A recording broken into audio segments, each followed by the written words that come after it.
भगवान ज्ञान प्राप्ति के पात्र का निरूपण कैसे करते हैं? जो जितेंद्रिय और साधन परायण है, ऐसा श्रद्धावान मनुष्य ज्ञान को प्राप्त होता है और ज्ञान को प्राप्त होकर वो तत्काल परम शांति को प्राप्त हो जाता है। भगवान ने श्रद्धावान पुरुष को ज्ञान प्राप्त होने की बात कही है और अपने में श्रद्धा कम होने पर भी मनुष्य भूल से अपने को ज्यादा श्रद्धा वाला मान सकता है। इसलिए भगवान ने श्रद्धा की पहचान के लिए क्या कहा? दो विशेषण दिए हैं, सतेंद्रिय और तत्व। जिसकी इंद्रियां पूर्णता वश में है वो सतेंद्रिय है, और जो अपने साधन में तत्परता पूर्वक लगा हुआ है वो तत्पर है। और साधन में तत्परता की कसौटी है और इंद्रियों का संयत होना। अगर इंद्रियां संयत नहीं है और विषय भोगों की तरफ जाती हैं तो साधन परायणता में कमी समझनी चाहिए। और परमात्मा में, महापुरुषों में, धर्म में और शास्त्रों में प्रत्यक्ष की तरह आदर पूर्वक विश्वास होना श्रद्धा कहलाता है।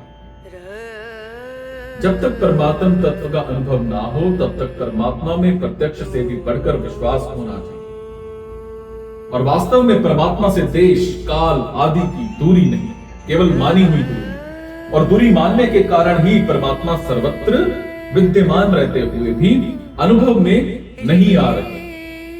इसलिए परमात्मा अपने में है, ऐसा मान लेने का नाम ही श्रद्धा है। और कैसा ही व्यक्ति क्यों ना हो, अगर वो एकमात्र परमात्मा को प्राप्त करना चाहता है और परमात्मा अपने में है, ऐसी श्रद्धा वाला है, तो उसे जरूर परमात्म तत्व का ज्ञान हो जाता है। संसार प्रतिक्षण ही जा रहा, एक क्षण भी टिकता नहीं, और उसकी स्वतंत्रता सत्ता है ही नहीं। सिर्फ परमात्मा की सत्ता से ही वो सत्तावान दिख रहा है। और इस तरह से संसार की स्वतंत्र सत्ता को ना मानकर एक परमात्मा की सत्ता को ही मानना श्रद्धा।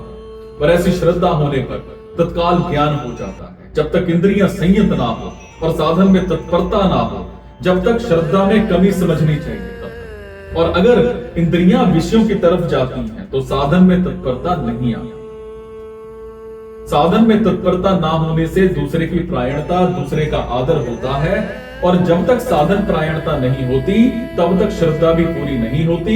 श्रद्धा पूरी ना होने से, कारण ना होने के कारण ही तत्व के अनुभव में देरी लगती है। नहीं तो नित्य प्राप्त तत्व के अनुभव में देरी का कारण है ही नहीं। भगवान ने गुरु के पास जाकर विधि पूर्वक ज्ञान प्राप्त करने की प्रणाली का वर्णन करते हुए 3 साधन बताए: प्रणिपात, परिप्रश्न और सेवा।